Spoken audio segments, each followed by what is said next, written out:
If you haven't published a book yet and this is your first time and you're just exploring self-publishing and that's why you're watching this, it is so worth it. It is so worth the effort. It's so worth the nerves and the butterflies. Trust me, put it out there.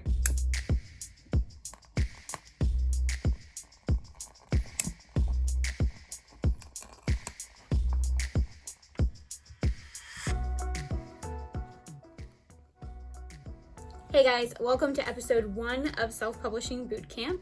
Today we are going to be talking about preparing your book for self-publishing, getting everything together. There's going to be a ton of information. You're really going to want to grab a notebook and a pen for note-taking and all of that kinds of stuff. So go ahead and do that while this intro rolls. Welcome to Self-Publishing Bootcamp, a YouTube series where we take a different look at self-publishing.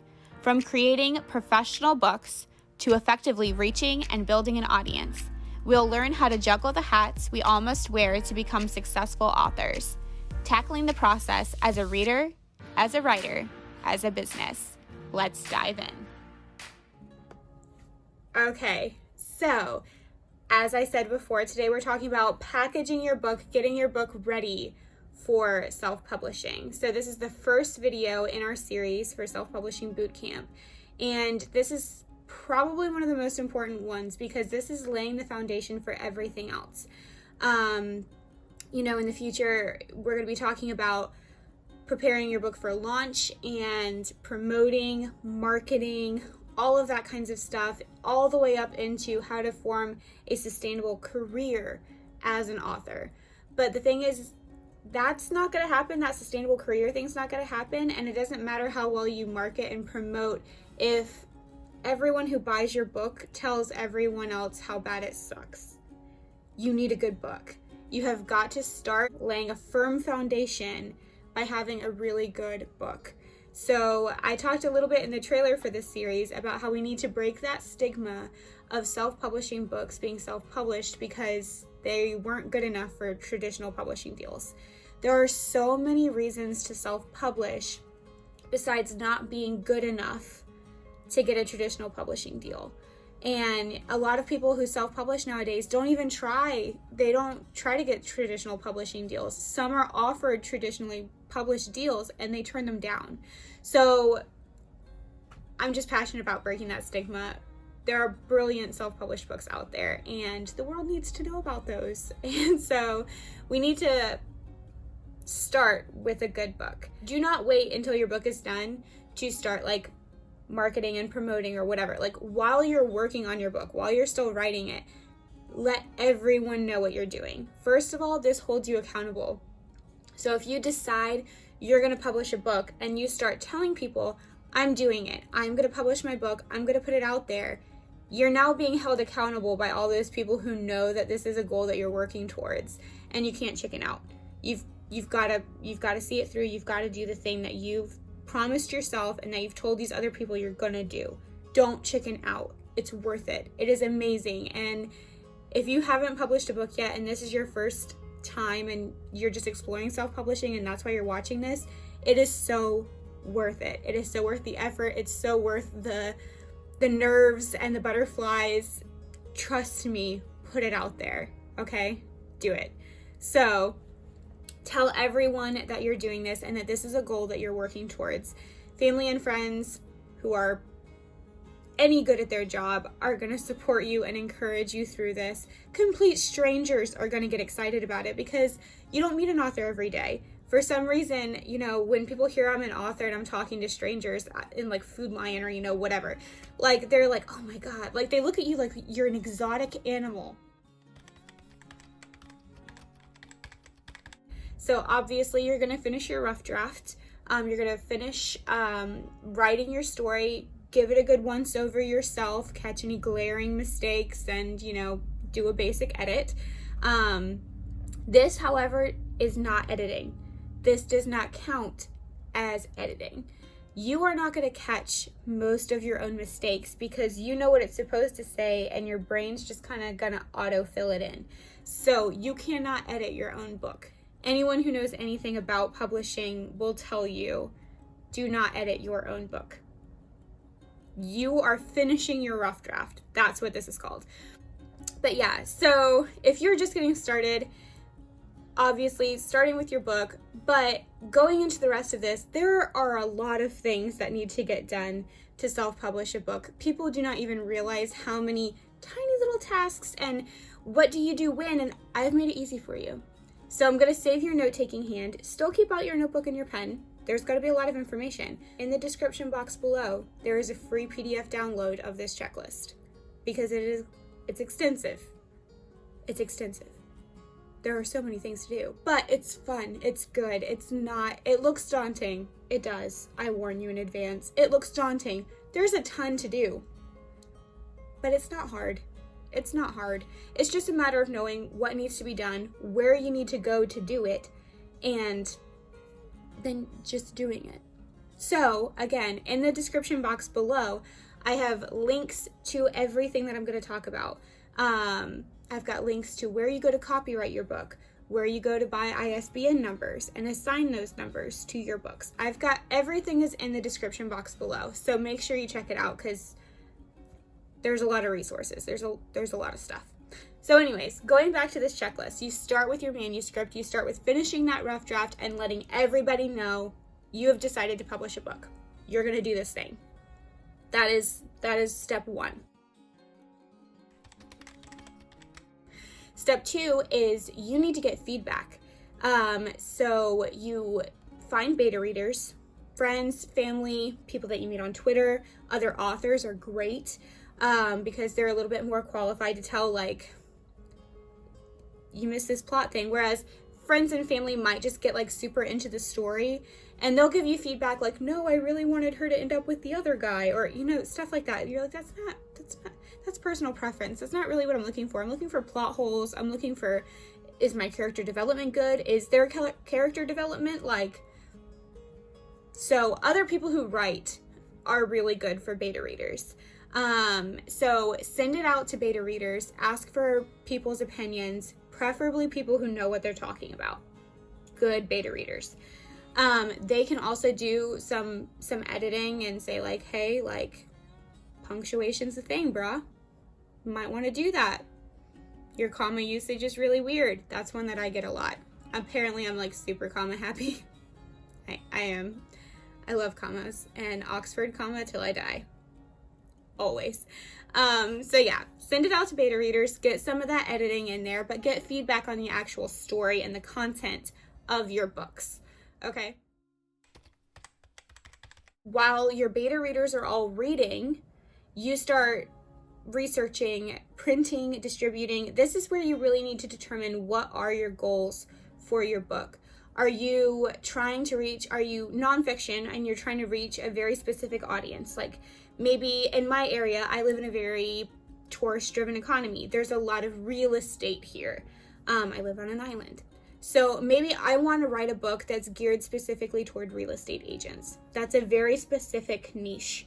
So I'm probably not going to sell millions and millions and millions of copies of my book. Maybe I want to start small. Maybe I just want to test my local area. So maybe I only want to print a couple hundred copies of my book.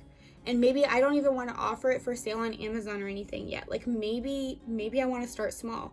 Or maybe you write young adult fantasy fiction like I do, and you want to shoot for the stars. You want to put that out there and you want to be the next J.K. Rowling. Humble yourself. It's probably not going to happen. But, you know, you need to know what kind of volume you're looking for. Set your goals for your book and then start looking for printers and distribution outlets that align with your goals. So if you are wanting to start small, you know, maybe you could go ahead and you could do a print run. And you could sell them out of the trunk of your car. You can sell them on your website. You can, you know, go specifically to those real estate offices and say, hey, I have a book. I'd love to give you a copy and see if you think it would be interesting for your staff. And then I could sell you a few copies. I could come and speak to your staff about how to do this thing better, or, you know, whatever. Like, that's for the future. But if you want to go big and you're trying to do this on the cheaper side, then maybe you want to look more into like print on demand. and those kinds of options where you don't have to pay so much up front. So just figure out what your goals are for your book, what you're shooting for, and then find distribution and printers that work for what you're trying to do. So all of that research is being done while your beta readers are reading over your manuscript and preparing their feedback for you. And you also want to start during this time where you have a little bit of a break. You're not working on your manuscript anymore because people are reading it right now. So go ahead and use this time also to determine maybe some bonuses that you could include, some special features if you write fiction, like maybe some bonus short stories, or something that you could put in the back. Do you already have like the first few books of a series written and you're publishing the first one? Maybe go ahead and include the first chapter of the second book in the back. Start thinking. Book club questions, book discussion questions are great. So think about like things that you might want to include. Also start thinking of some merch, t-shirts, mugs, whatever. Like now is the bookmarks, business cards, whatever, postcards, whatever you might want to include. Now is the time to start getting that in mind so that you can be prepared for that when the time comes. You want to go ahead and start formulating in your head what your launch and all of that kinds of stuff is going to look like. So then you get your feedback back from your beta readers. And you're going to do a lot of rewriting, you're going to do a lot of adjusting, you're going to do a lot of correction making from any editing that they are able to do for you. So you're going to be doing a lot of changing. So you're really going to go back and you're going to work hard on your manuscript again, because now you're going to know what your readers found confusing or what you didn't convey very well, areas of weakness that you need to strengthen and work on, all of that stuff. So you're going back to the manuscript and you want it to be good. It's tedious and you might really get sick of looking at it and get sick of reading the same chapter over and over and over again and trying to figure out how to word it differently or trying to figure out why it wasn't clear. It's perfectly clear to you, but if you have more than one person telling you something isn't working, listen, okay? Because it's better to hear it now and fix it before it's published than to hear it in your reviews on Amazon or Goodreads. That won't be fun. Fix it, okay? Spend the time, take the time, fix it. Self-imposed deadlines are self-imposed. You get to change them. And that's one of the beautiful things about self-publishing, is that you can take your time and not rush yourself and make it what it needs to be.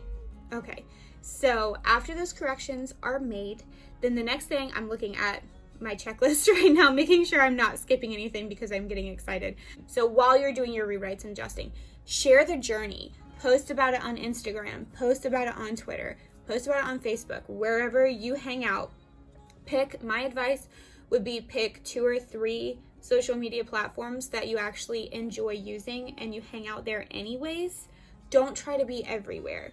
There is something to be said for being where your audience is. So if you're like a middle-aged adult writing young adult fiction, you do need to try to use the platforms that younger audiences are using. Like don't even bother with Facebook. Teenagers are not on Facebook. Facebook is good for, like, average range would be like 40s and up. Facebook is a platform you want to use. If you're shooting for college aged young adult, 20s, 30s, whatever, Instagram probably going to be a better bet for you. Twitter is a very wide range, but that's a great place to link up with other authors. And if you're really looking for a young adult audience, then you're probably going to want to shoot more for TikTok, maybe even Snapchat, stuff like that. Instagram, though, is still good for like high school and stuff like that. So figure out 2 or 3 platforms that you either really love and enjoy being on, and you're going to be there, you're going to be present, or where your audience is. And make sure you have a combination of the two, whatever, because you might be shocked at who your audience actually ends up being. I was shooting for a young adult audience and I got them, but there's a lot of adults reading my book too, which I was not expecting. So it's cool, but you never know. So diversify it a little bit. You want to be on 2 or 3 platforms probably, but you don't try to be on all of them, because then you're not going to do any of them very well. So don't spread yourself too thin, but post about your journey. Let people know what you're working on and stuff. And if you have like a few lines that your beta readers like, oh, I loved this scene, I loved that quote, you know, whatever, use that stuff. Post those quotes, post little snippets and stuff of your story on social media. Give people a little sneak peek and start building your reader base. So all of this is still happening and you're building your audience before your book comes out. That is crucial. That is crucial, guys. Okay, so again, I digress. Going back, so you're making your changes, you're making your adjustments, and you're sharing on social media, you're getting attention, you're building interest.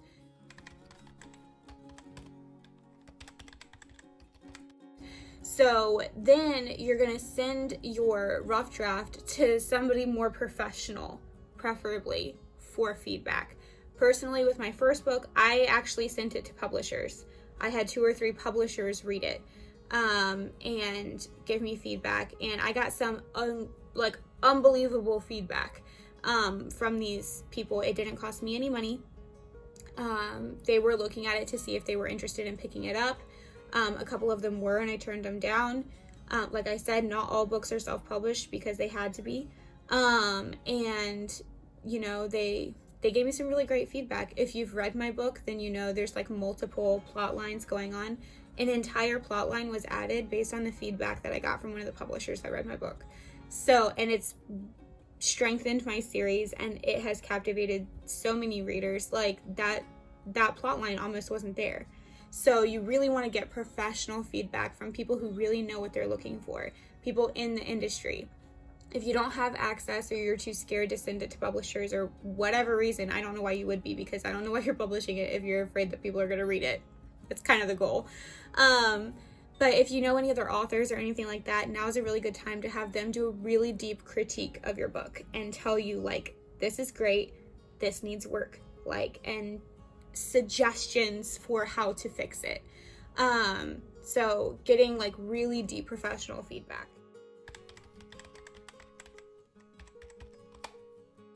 While they're reading over your manuscript and preparing their feedback, now is the time where you're going to commission a professional cover.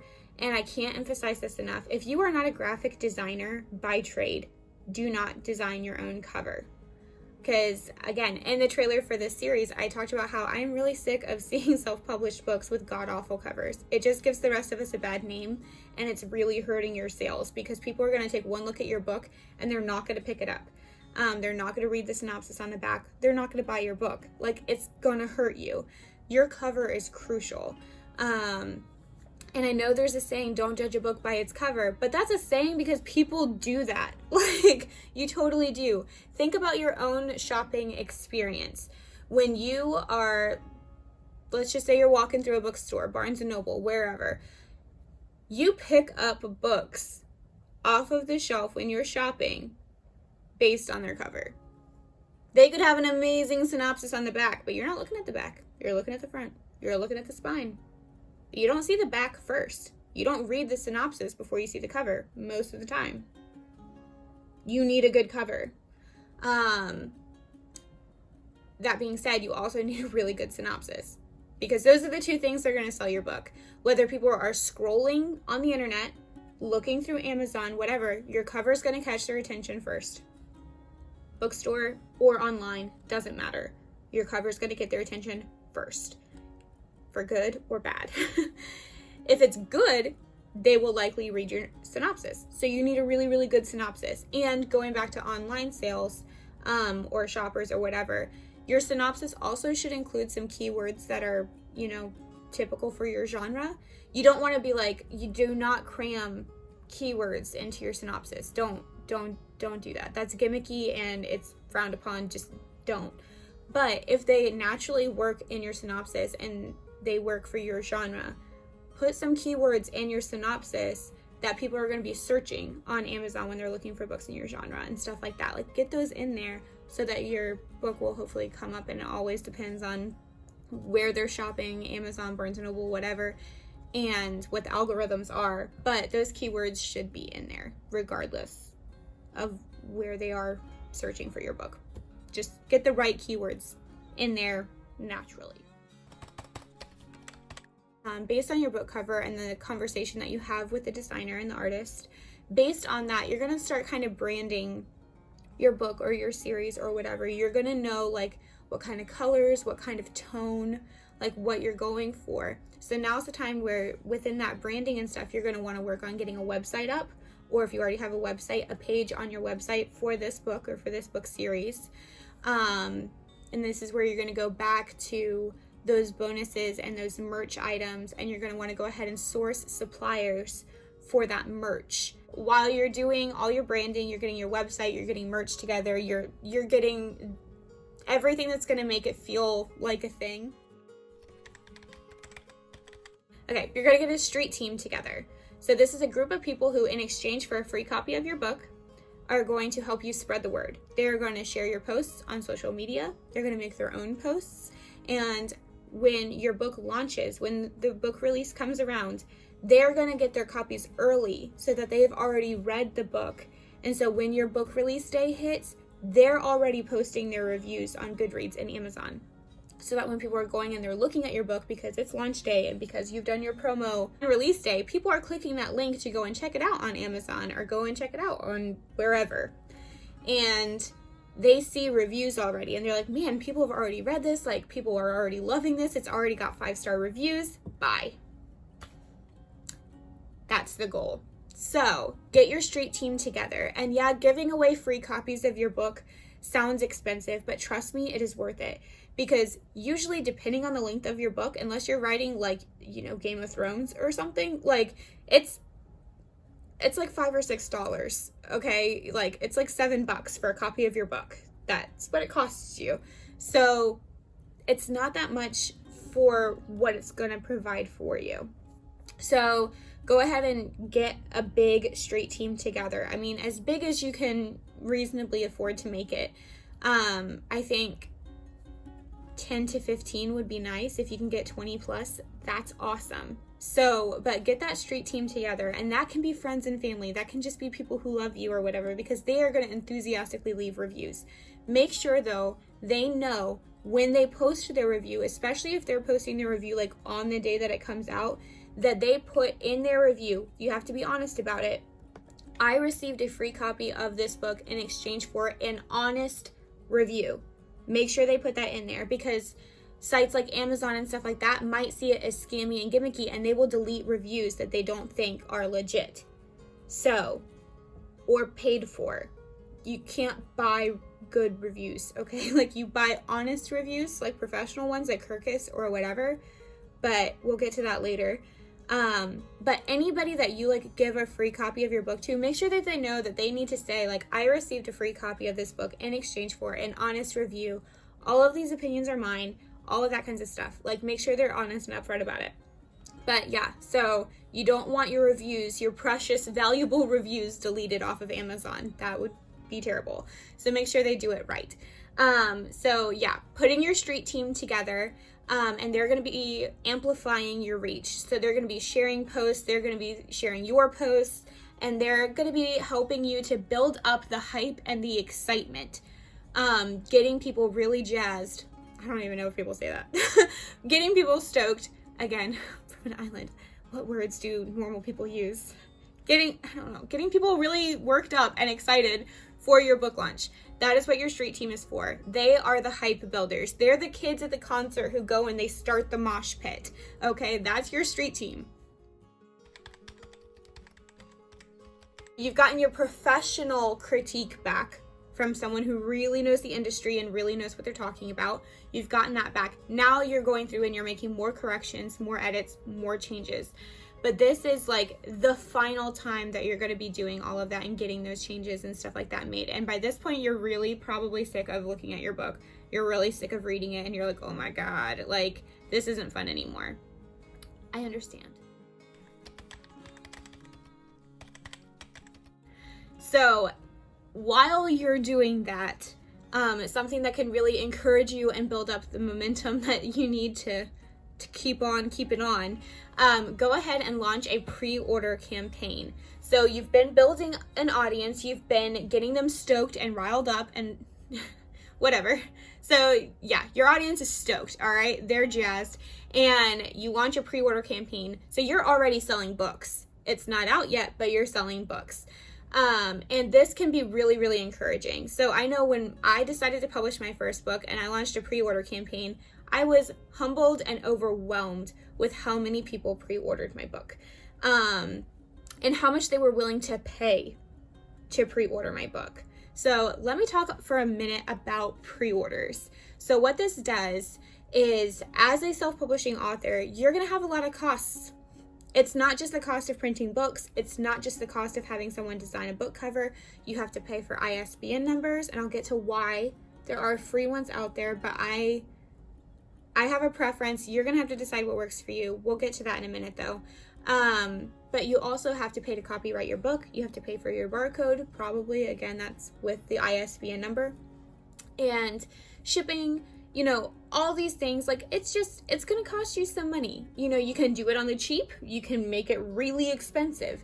That's up to you. I'm sorry, I'm losing my voice. So this is a way that you can raise money to help with the upfront costs, is having a pre-order campaign of your book. There are a couple of different ways that you can do this. Of course, you can have your book available for pre-order on Amazon and stuff like that.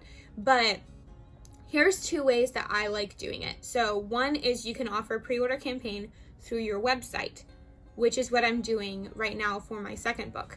So some of the benefits of this are the money directly to you. You've got it. It's in your pocket.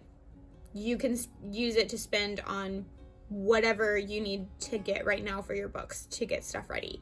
So, for example, over the last week, I paid for copywriting. This time it was like $65 to copyright my book.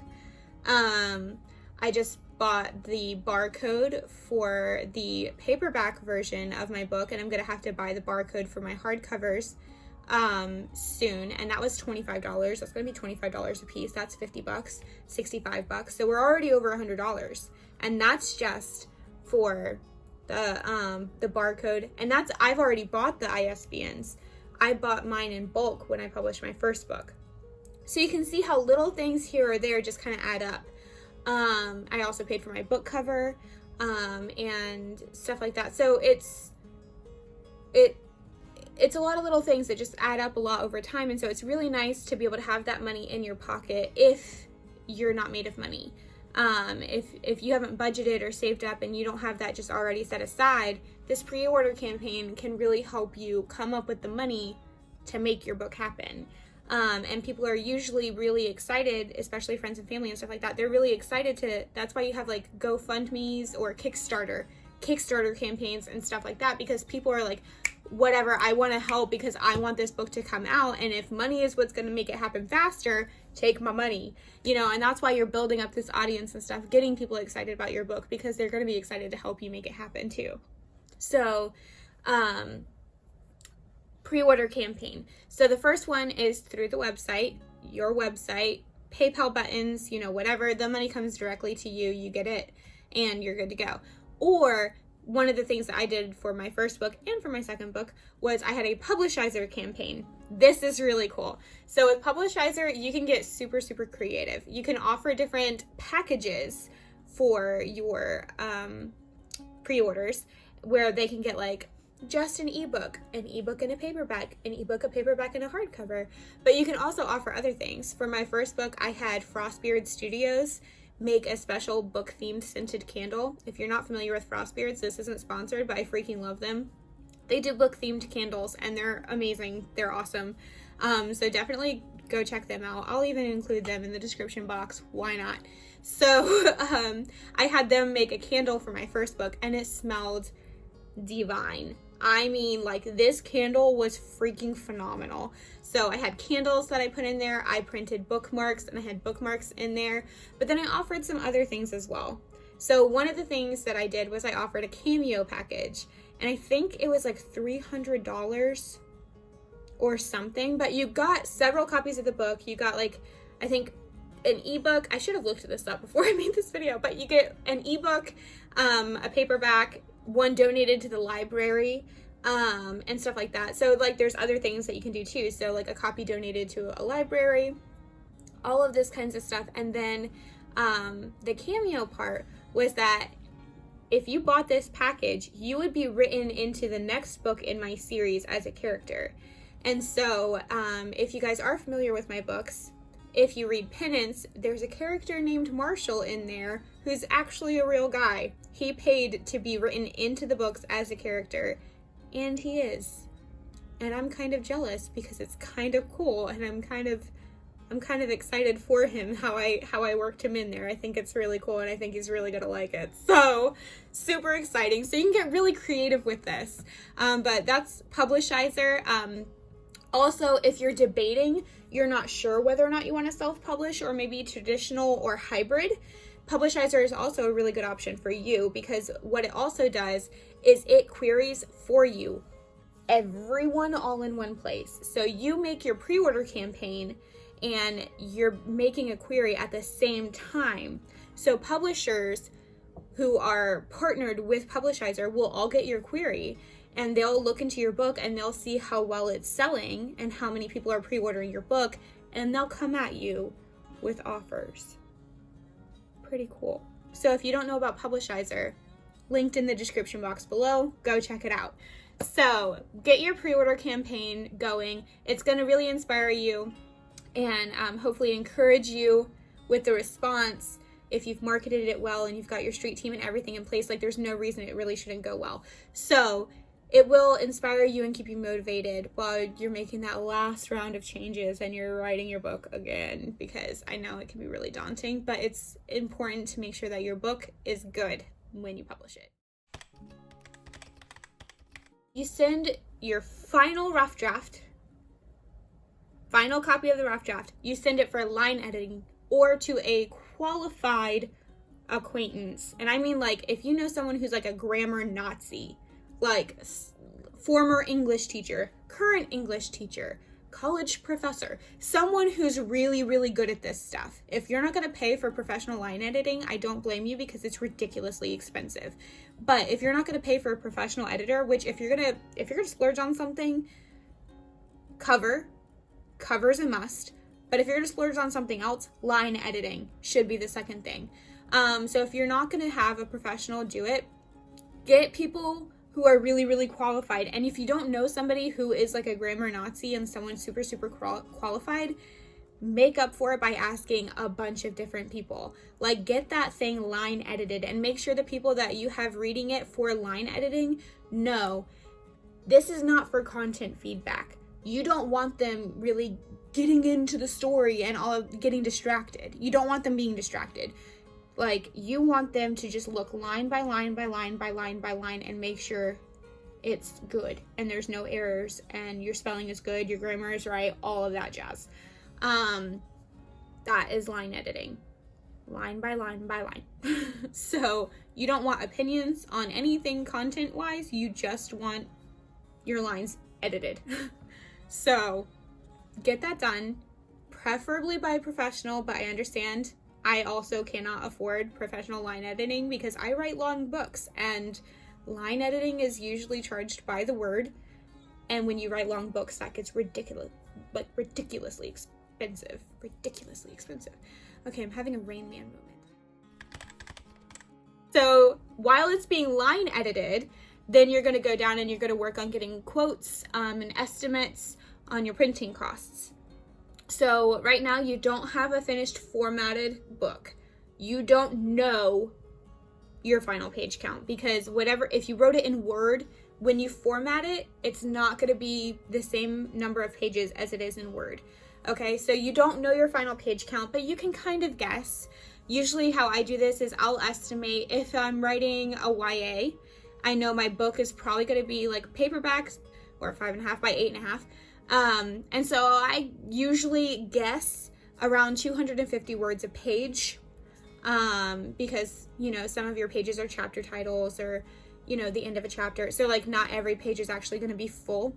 So I usually just divide my word count by 250, and that's kind of the page count that I use to get estimates, just to get a ballpark figure so I can start, you know, budgeting and saving up, like knowing how much it's going to cost to get the books printed to fill my pre-orders, however much I want for stock, for a book launch party or for book signings and stuff like that. So just getting an idea and a number in my head so that I can create a budget.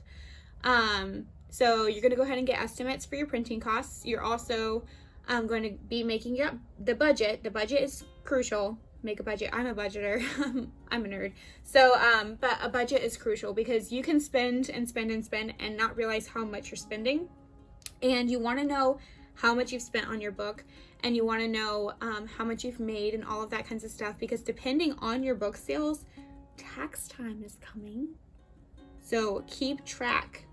Keep your receipts from all the expenses of making your book and all of that kind of stuff. Keep records. Keep track of all of this and have a budget. Now you have like basically your final story. Right now you're just tweaking commas here and there and stuff like that. Like the story is done. Your book is finished. So now is the time to go ahead and write your synopsis for your book using keywords like we talked about. And you're going to start ordering the merch that you're going to be including in your pre-order packages and your bonuses or anything that you're going to want to sell on your website or have available at book signings or, whatever. So you're going to order that stuff so it's in stock, ready to go. Some of it takes a while to make or print or whatever, and then shipping. COVID times, shipping can take a lot longer than you anticipate. So get that stuff ready to go so you have it and you're not worried about it getting here in time. You're going to get your manuscript back from your line editor or editors, plural. You're going to make corrections. Again, we're just tweaking commas and stuff. Literally, you should be able to do this in like a day. Shouldn't take a long time. So we're getting into crunch time. We're getting toward the end of the process. So you're making all of your final corrections. Find your ISBN number, or if you've already bought, like I did, buy in bulk, you're assigning your ISBN numbers. So let's talk ISBN numbers for a sec, because now we're there. We have arrived. So a lot of websites will offer free ISBN numbers if you print with them, if you distribute them with them. So there are some pros and cons. Obviously, a free ISBN number is free, but there's a reason it's free. So your ISBN number, if you don't know, is kind of like your book's social security number. So this number is how bookstores are going to look it up to buy it and stock it in their stores, and it's how buyers will purchase and locate your book. So when they look up this ISBN number, it's going to tell them something. It's going to tell them who's publishing your book. It's better to buy your own ISBN numbers because when they look it up, it will say that you are the publisher. Whereas if you use one through Amazon or whatever, if they look it up, it's going to say published by Amazon. And a downside to that is brick and mortar bookstores don't really want to do business with Amazon. That's the competition. They don't want to stock that. Probably. Unless they're getting like mad, insane requests for it and stuff, most of the time they're not going to want to support the competition. So depending on who you want listed as like your actual publisher, it's better to buy your own and to be your own publisher. That, and if you, for whatever reason, it ends up not working out and you don't like that printer, that distributor or whatever, and you want to take your book out of there, you remove it from the listing and go and publish it somewhere else, now your ISBN number, you're going to have to get a completely different ISBN number. There could be potential confusion having it listed under two ISBN, it could just be a mess. So what I did was I bought in bulk a huge number of ISBN numbers, because the other thing about ISBN numbers is you need one for every copy, every version that you're printing. So say you're publishing one book, an ebook, a paperback, and a hardcover. You need 3 ISBN numbers, because when people are ordering your book, they need to know, are they getting the ebook, the paperback, or the hardcover? So even though it's the same book, it's 3 different formats, 3 different ISBN numbers. So if you plan on publishing more than one book, if you're publishing a series, or you have a lot of ideas for books that you're going to be publishing in the future, significantly cheaper if you just go ahead and buy in bulk. I think I bought like 100 ISBN numbers. So I have all the ISBN numbers that I will probably ever need for the rest of my writing career. But it's done. So if price on ISBNs goes up, I already own all mine. All I have to do every time I'm publishing another book is go into my account, assign the ISBN number. That's another thing that you do. So you go in and assign, you just pick the next number down, you'll assign it, you'll enter in all of the information for it, who's the author, who's the illustrator, all of that kinds of information. What the price is, your retail price is going to be, so you're going to have to figure that out. That's why we wanted to get those quotes and the estimates to know about what the base cost of our book is going to be, because you want to estimate, it'd be nice to make like 10% royalty. So you have the base cost plus shipping, whatever, bookstores and stuff would make like 40% and stuff like that. So you figure it up to see how much is your retail price going to be. You enter all of that in there, and then if it's a physical copy, not an ebook, but if you're doing a paperback or a hardcover, then once you have your ISBN number assigned, you go over to the right and you'll hit buy or generate barcode or whatever, and then it'll generate the barcode for you. And you can send that to your cover designer and they can put that on your book cover. And it's all good to go. That's ISBN numbers. Now is the time where you're going to go through the process of copywriting your book. So you're just going to, after you've made all of your corrections, you have your final manuscript, you'll upload it and you will copyright it. And eventually, it takes some time, I think like 6 to 8 weeks or something, maybe even longer, it depends. You'll get a certificate saying that it's copyrighted and that you own the copyright and all that kinds of stuff. So ISBNs, copyright. Now is also the time we're really getting to crunch time. Your book is done. There's only a few more things that we need to do. So you're going to go ahead and set your release date. And announce it, make it big, do a cover reveal, whatever you want to do. Start researching bookstores, either in your area or just ones that you maybe have some kind of connection with, and start lining up book signings, like schedule a book tour. Keep the momentum going. Like release day isn't the finish line. Release day is the beginning. Then you're going. So start scheduling book signings and events and things to post about on social media and stuff like that, because you want to keep it going. So yeah, start getting all of that lined up, start, reaching out and all of that.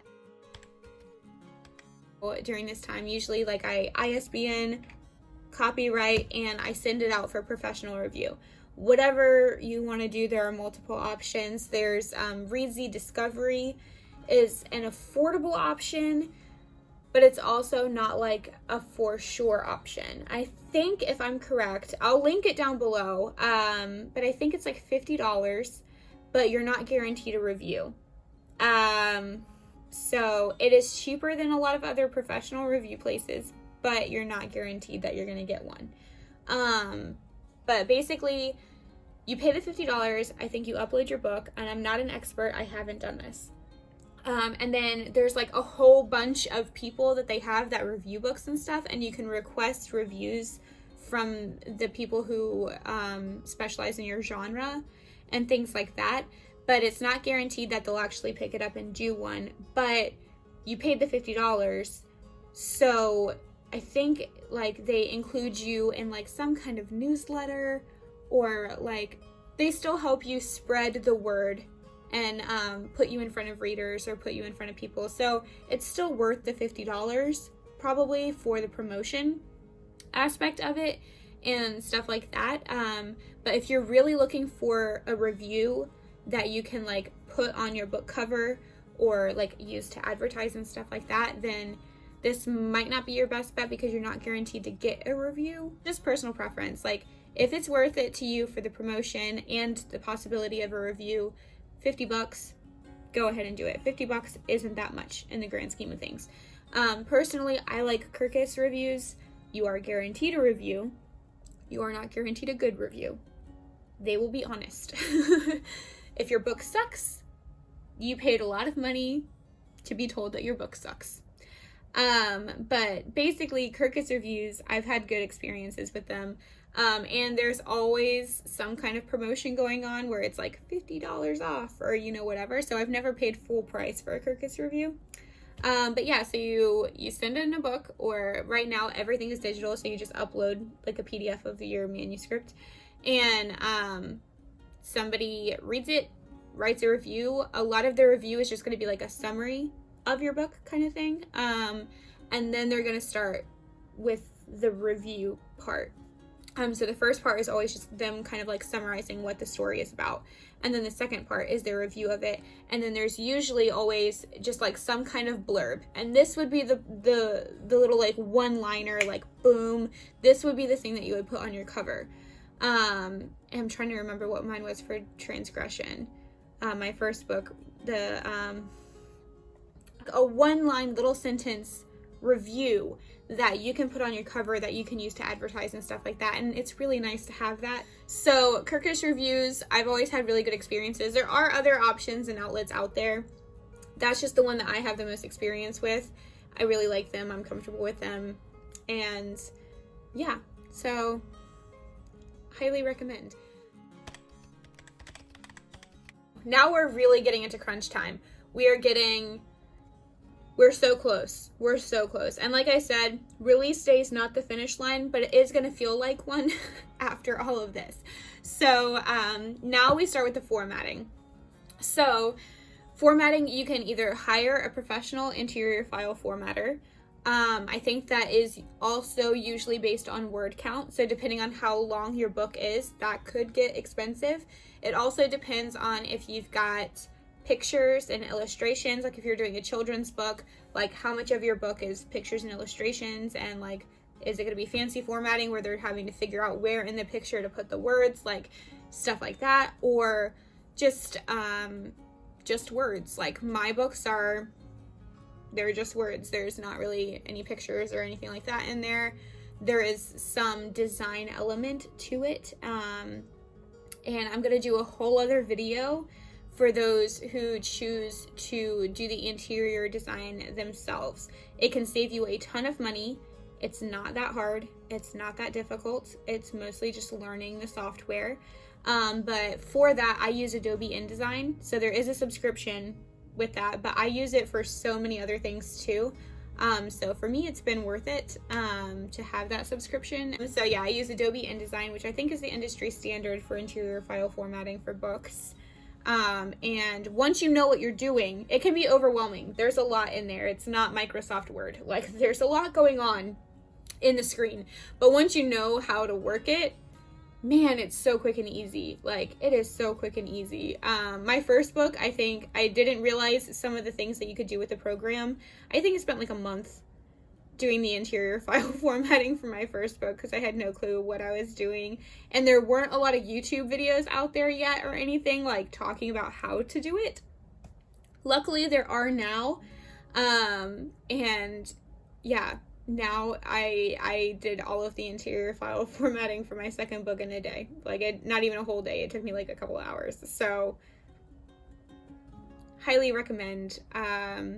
If you are willing to learn new skills, if you are willing to be humbled and to go through an afternoon or two of being frustrated and hating technology, that's my experience. I'm not great, but if I can do it, anyone can do it. Okay, like that's the moral of the story. If I can do it, you can do it. Yeah, really not expensive, and I mean I think it's 21 something a month is the subscription, so it's really not that bad. It's just a little bit more than Netflix. Perspective.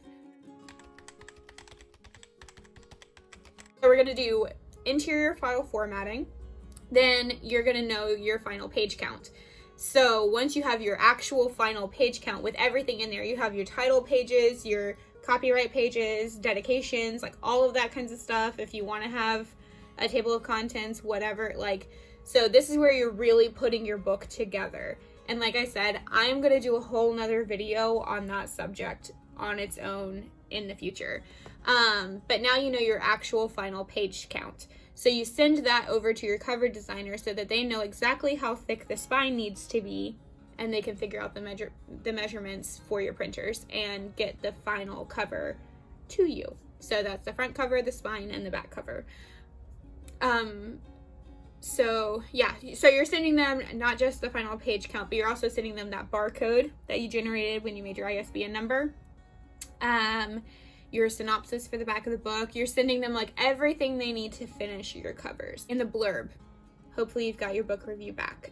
Book reviews, if you use Kirkus, I think 6 to 8 weeks is what they say it takes to get it back. So try to get your manuscripts done early. Try to get it into them. It doesn't have to be fancy. You can literally send them like a Word document. They don't need the final formatted copy or anything like that. Like just a Word document, it's fine. So get your manuscript to the reviewers as soon as you can.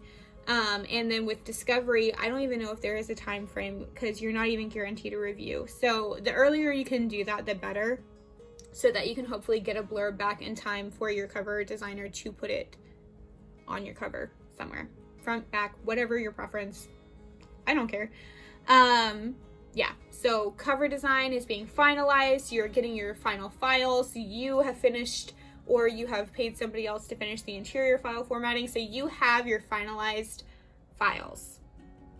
Your book is done. It is packaged. It is ready to go to the printers. This is an exciting day. So you're going to start promoting your launch hard. You are so close to the finish line. Now you are really super duper promoting. You're being really creative with it. It's insane. People are talking about it. We're going to talk about that in next week's video.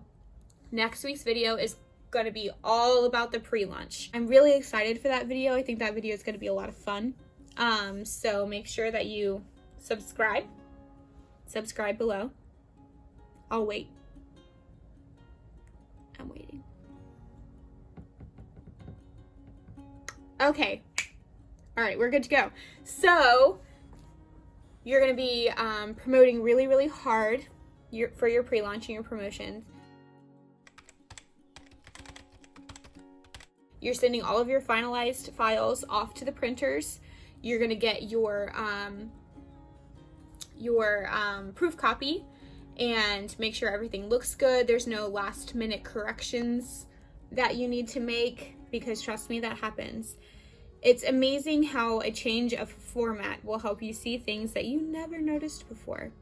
I can't even tell you how many people I had edit my first book, how many people read over it, how many people edited it, like everything. As soon as that book came and was actually printed and in my hand, I'm like, page 4, that's wrong. That's spelled wrong too. Like, you're gonna catch stuff. I mean, you look at traditionally published books who had actual professionals put all of it together, and you're finding typos and errors. Like, it's gonna be a thing. It's gonna happen. Don't beat yourself up over it. It's fine. It's in like every single book ever. Like, don't worry about it. I mean, worry about it before, like when you're going through the editing phase, like agonize over it. But now it's a little bit too late. But yeah, so when you get that proof copy, if there's any glaring mistakes or errors or whatever, like go ahead and fix those. Formatting didn't turn out the way that it should have. It's cut off halfway through the page for some reason.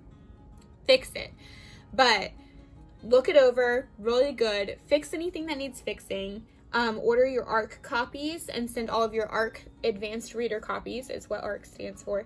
Advanced reader copies to any beta readers that you have.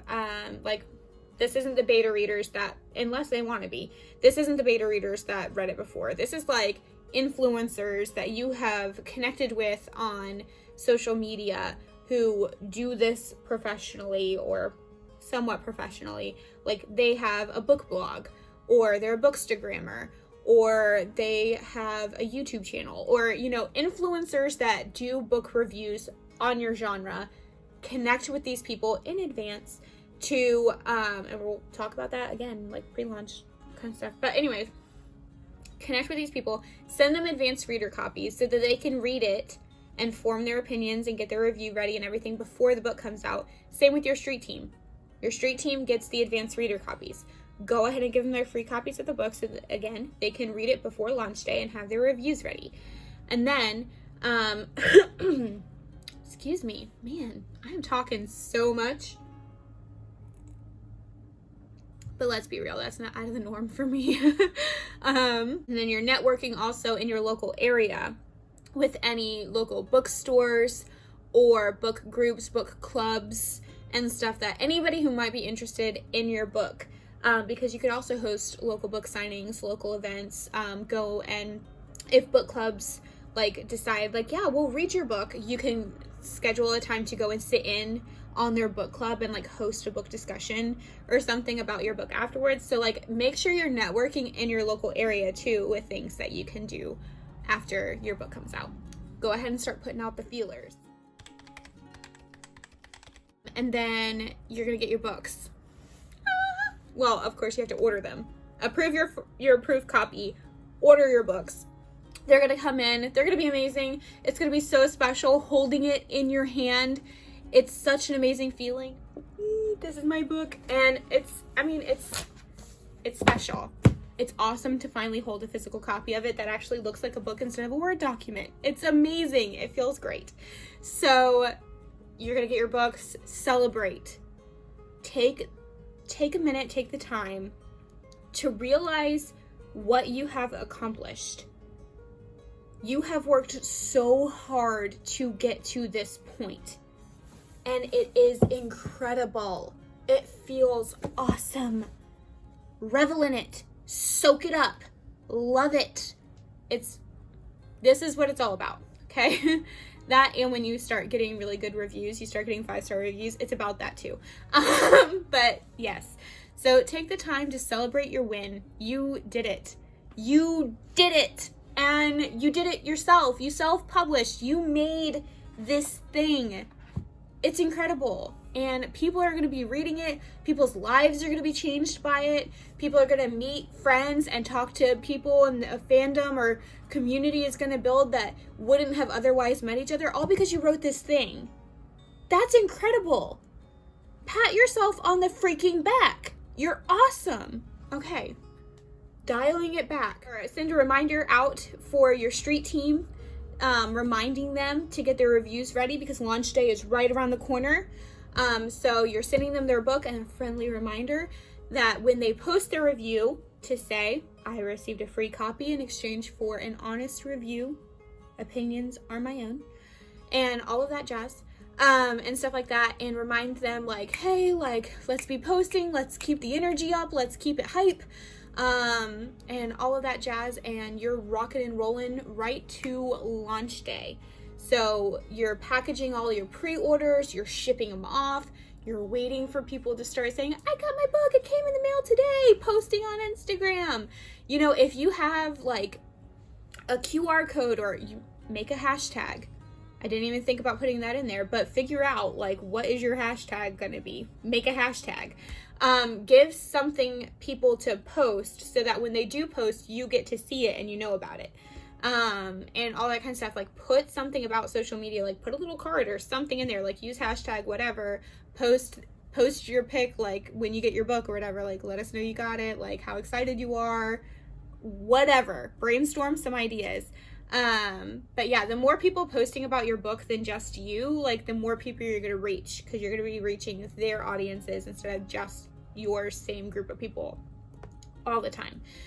So make your launch big. And again, we're going to be talking about that next week's video, so I'm trying not to go too deep into that, but that's like one of my favorite parts. Like that's my favorite time, I think. Like I enjoy writing. I mean, I love writing, let's be honest. I love writing. I do. But the business side of self-publishing and like the marketing, the promo, and like that's the fun stuff for me because it's a challenge. And I did not figure it out at first. I have tried a lot of trial and error and tried a lot of crazy things, and some of it worked, some of it didn't. And, and it's so much fun. I love the challenge. I love trying new things and experimenting and figuring out what works and what doesn't. That to me is fun. I love it. So next week's video is going to be a blast. I am super stoked because that's the phase that I'm in right now with my second book. My second book is coming out on August 6th. So I am right there in that pre-launch. We're getting ready to start rolling, and I'm stoked. I am so stoked. I'm going to quit apologizing for using that word because you know what? It is what it is, and that's my word. Apparently that just describes how I feel about things. So stoked I am. So you're going to be getting your books. You're going to be gearing up for promo. You're going to be packaging your pre-orders, really hitting the ground hard with your promo, and then launch day comes. Make it big online and in person. Have a book launch party. I can't even tell you how humbling and how amazing it was to host the book launch party for my first book. I was amazed at how many people came out. I was amazed at how many books I sold that day. And then I also had, my copy is over here. Hold on one second. I'll show you. So this is my copy of my book. And what I did was at my book launch party, I laid this out as a guest book. And I had, everyone sign it. So I have it's like a yearbook. Everyone signed, my book in different places and stuff like that. And it's so nice to have this and to look back, and when I'm feeling discouraged, and it took me a long time. I was working 5 jobs. It took me a long time to get my second book out. I am really excited to be here, but people have been waiting a really long time. And so it was just nice to have this and to be able to look back and read the words of encouragement and things like that. So have a book launch party for yourself. It is your book's birthday. And you have worked really, really hard to create it. And so many people in your life are going to be excited, not only to read the book, but excited for you personally that you have achieved this goal and that you have worked so hard and you have made this thing happen. And that's impressive. Not everybody does that. Not everybody could do that. Some people just don't have the gumption to show up in that way. And so bravo you. Again, pat yourself on the freaking back. That's awesome. Let other people pat you on the back if it's not COVID times. So sick of COVID. But anyways, have a launch party. Host it online for the people who don't live nearby and people who you don't actually know. But have one with the people that you do know, the friends and family that have supported you. It's just as much for them as it is for you. They have been on this journey with you. Celebrate. Life is too short to not celebrate things. Celebrate little things, but especially big things like this. Celebrate. So yeah. And then after your launch party, in person and online, that's the starting point of the race. We're going to talk more about what to do after that in our third video of this series. Book launch. Then what? Now what? What do we do now? I got the thing out. This has been my focus for years or months or whatever. Didn't really think too much past that. But what do I do now? We're going to talk about that in episode 3. But for now, your book is ready. Your book is a physical manifestation of your dreams and your work. And it is out. Congratulations. You have successfully prepared your book for launch. I'll see you next week in episode 2. This is talking a lot about promotion and how to build up that hype and that excitement. So, subscribe if you didn't. You know who you are. Subscribe. Like this video if you thought that there is a lot of information that was beneficial. Again, check the description box below. There are a ton of links to everything that I've talked about in this video. Leave me a comment if you have any questions. I will see you guys next week with episode 2. Thanks for watching. Make sure you subscribe and you hit that little bell so that you're notified every time I upload a new video. See you guys next Tuesday.